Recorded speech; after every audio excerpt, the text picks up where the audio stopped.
Right. So let's get him. White House Communications Director Anthony Scaramucci joins us this morning. Anthony Scaramucci, can you hear us? Yes, Ryan, still there? Yeah, so when I was speaking to you last night, Ryan, I said it was unpatriotic that you weren't telling me who the leakers were. I was on a plane landing in New York. I have to go visit my mom, and so you may have caught it the wrong way. I was teasing you, and it was sarcastic. It was one Italian to another. It wasn't me trying to get you to say, if you could give me some sense for where they are, because I have a responsibility to the President of the United States. Anthony? When you said you didn't, I totally respect your journalism and your integrity. Anthony, Chris, I don't know if, hold on, sir. Anthony. I just want to make sure, I don't know if Ryan could hear you. Okay. But just in case, it did go out over the air, so he heard what you meant when you were talking to him about being unpatriotic. Let's just reset us at zero here. What's going on in your perspective? I want to reset at zero, but I also want you to know that I just spent about 15 minutes on the phone talking with the President of the United States, who has given me his full support and his full blessing. And I'm gonna read you something, Chris, and you bear with me. And the President also told me, if you're nice to me in this segment, he'll let me come back on the show. Is that cool? So why don't you let me talk for a little bit, and then you can ask me questions. But this is super, super important to the country. Now, whether you agree with the President or you disagree with the President, you have to love the institution of the presidency. You have to love the office, and you have to love our country. And what is going on right now, I've done a major amount of work over the last 5 days. I've interviewed most of the assistants to the President. I've interviewed most of the people in the communications team in the White House, and what the President and I would like to tell everybody, we have a very, very good idea of who the leakers are, who the senior leakers are in the White House. We'll get to that in a second. But what I also want to say is that we are working together, the President and myself and other members of his team in law enforcement, to undercut and undercover, or out, if you will, the leakers in the entire country. As the President would say in his own words, the White House leakers are small potatoes. I'll talk to you about a few leaks that happened last night that I find reprehensible, but the White House leaks are small potatoes relative to things that are going on with leaking things about Syria or North Korea or leaking things about Iraq. Those are the types of leaks that are so treasonous that 150 years ago people would have actually been hung for those types of leaks. So the President brought me in. He knows I'm his friend first, Chris. You're from New York. I'm from New York. The President is from New York. We had dinner last night. I sat next to the First Lady. I love the President. I've said that. I know the press wants to ridicule me for saying it 6 times from the podium, but we started out as friends. I am not a politician. I'm an American businessman, an entrepreneur that have built 2 businesses, and I try to play it straight with people. The President is trying to play it straight with people, which is why he has 140 or 125 social media followers, because they want to hear it straight from the President. And I said to the President this morning, I can't afford to be a sycophant to you, sir. I have to talk to you straight as a friend so I can help you with this problem.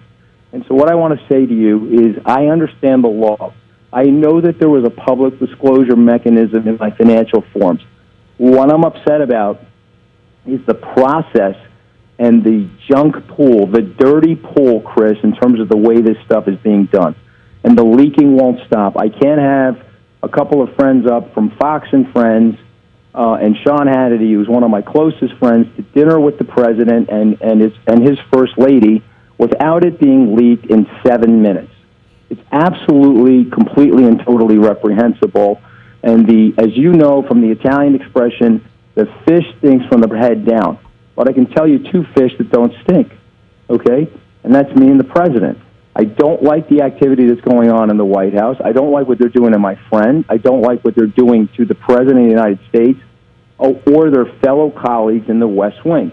Now, if you want to talk about the Chief of Staff, we have had odds, we have had differences. When I said we were brothers from the podium, that's because we're rough on each other. Some brothers are like Cain and Abel. Other brothers can fight with each other and get along. I don't know if this is repairable or not. That will be up to the President. But he's the Chief of Staff. He's responsible for understanding and uncovering and helping me do that inside the White House, which is why I put that tweet out last night.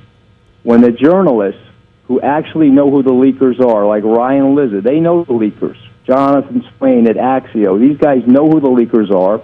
I respect them for not telling me because I understand and respect journalistic integrity.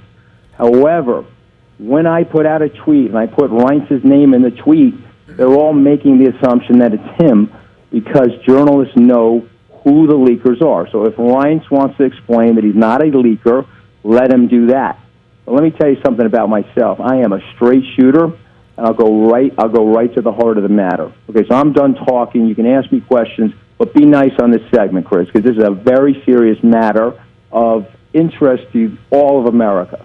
Well, Anthony, look, I know when you say be nice, you're in part joking because you know the job is to be fair. So let's be fair in this situation and try and get a sense of what's going on. It's the Ryan Lizza unpatriotic. It's that nuance, Chris. Absolutely. Sometimes hard to pick it up on Ryan Twitter. heard it. He accepts what you said. Be fair, Chris. The truth of the matter is I'm used to all different types of questions. I'm used to meanness. Right. It doesn't matter to me.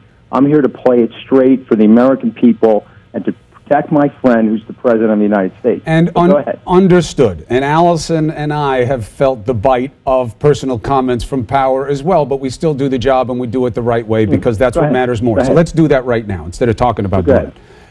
These tweets seem to indicate a problem that didn't start today. And I'm not talking about the leaking. It is well known, Anthony Scaramucci, that Reince Priebus was against you getting a job in the administration. You've talked about it privately with reporters. He has denied it, but there are tons of reports that that denial is hollow. And when you named him in the tweet, it seems to call that. Where is your head on that situation? What do you believe the reality to be? Because it seems much more like Cain and Abel than it does brothers who can get along. Here's what I believe. After running two reasonably successful companies and one which the entire world knows I'm about to sell for $180 million, here's what I know. When you're running a successful company or an organization, you can take this human equation to the bank. Underconfidence plus insecurity always equals paranoia and backstabbing. And so what you have to do as a manager is you have to go through the process and the system and figure out where the backstabbing is coming from. That will lead you to the people that are insecure or underconfident. And if you can't bolster them and make them better, then you have to remove them from the process because then it becomes addition by subtraction. That's what I know. Understood. So when I don't want to talk about anybody specifically because we're on a live television wire, but the people know. The journalists know. You know, the young kids in the comms team are taking a lot of heat from me right now. They know, Chris. The people know. You know who knows? The President of the United States. President of the United States, again, whether you guys like the guy or you dislike the guy, he's the smartest person that I've ever worked for. Okay, so let Vanity Fair write about that. I honestly don't care. He has intuition, he has judgment, and he has a temperament in a way that I have never seen. Last night we were having dinner. I told his wife, I looked over to the First Lady, and I said, I forgot how much fun I used to have when I hung out with him on the campaign trail. Okay, he's a very interesting and very unique guy.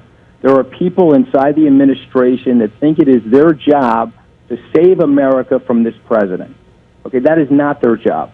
Their job is to inject this president into America and so that he can explain his views properly and his policies so that we can transform America and drain the swamp and make the system fairer for the middle and lower income people. Look, I understand that, Anthony. I understand. It is not their job from the establishment through calcification to sit there and try to withhold the president. Okay. Or rein him in or do things to him that will slow down his agenda. All right, so that's not their job. Let's talk about what we know a little bit. One is, yes, the president should be focused on making the lives of Americans better. It's what he promised. It's what the country needs. Understood. Two, leaks happen, especially